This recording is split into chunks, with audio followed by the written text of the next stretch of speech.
Paz e graça para você ligado aí no nosso blog. Obrigado pela sua audiência, pela sua divulgação, pelas suas orações e pela sua compreensão. Sabe que a gente não grava em estúdio, tem som ambiente, tem barulho, estão fazendo reforma aqui perto, então perdoe aí os ruídos. E preste atenção naquilo que a gente vai comunicar. O meu post, o meu vídeo de hoje, trata de um problema que foi abordado no programa Vejam Só recentemente.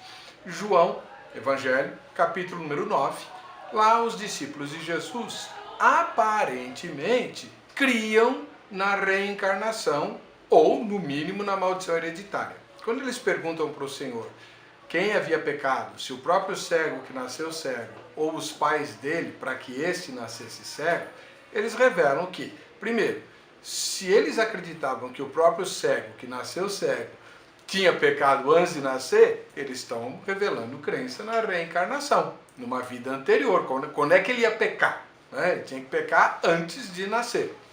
Muito bem.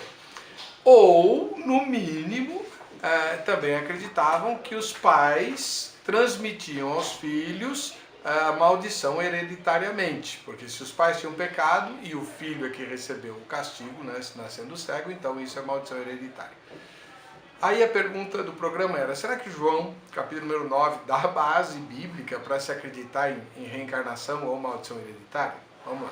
Em primeiro lugar, ainda que os discípulos de Jesus crescem na reencarnação, que era uma crença comum, sempre foi, porque a reencarnação ela é uma doutrina muito sedutora.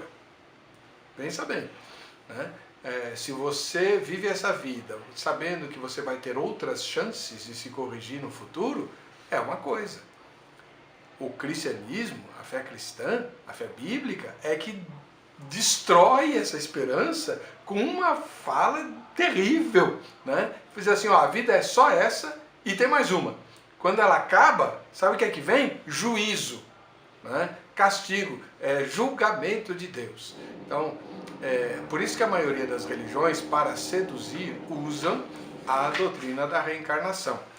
A fé cristã não usa. E a reencarnação ela não existe, não tem amparo nas escrituras para isso de jeito nenhum.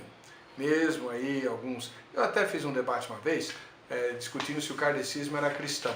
E veio um kardecista, juntamente com o Dr. Paulo Romero, pastor da Igreja Evangélica da Trindade, Cristã da Trindade, e o pastor Paulo Romero, usando os escritos de Kardec, mostrou pro kardecista que o kardecismo não é cristão. Ele tem uma base cristã, um verniz cristão, mas ele não é cristão.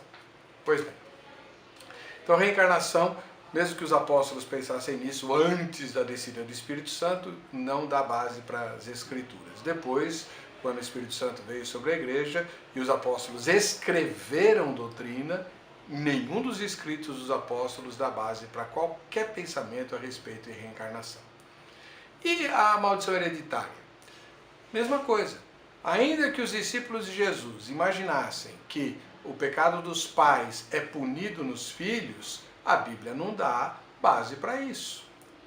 Jeremias e Ezequiel deixam isso muito claro.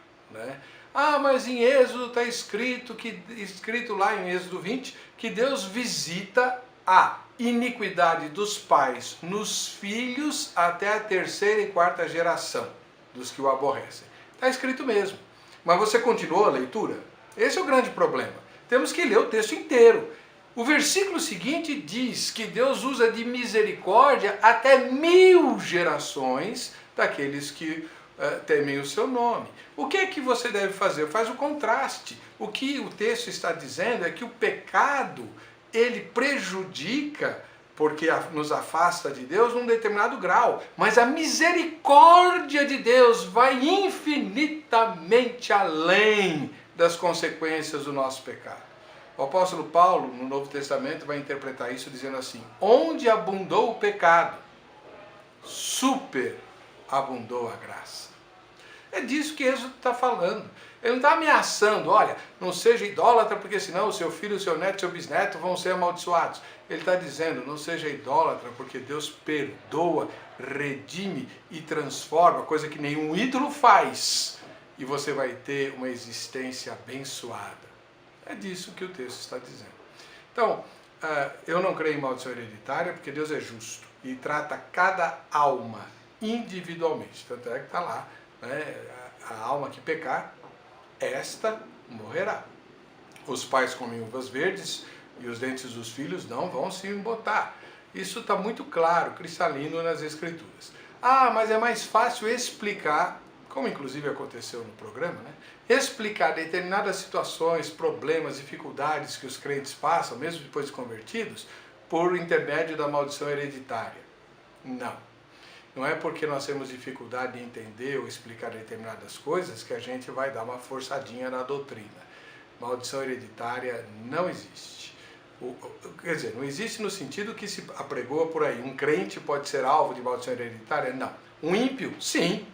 Ele já nasce amaldiçoado e continua amaldiçoado. A maldição hereditária original é a maldição de Adão, que é resolvida e destruída completamente em Jesus no Calvário, conforme a carta de Paulo aos Gálatas deixa muito claro.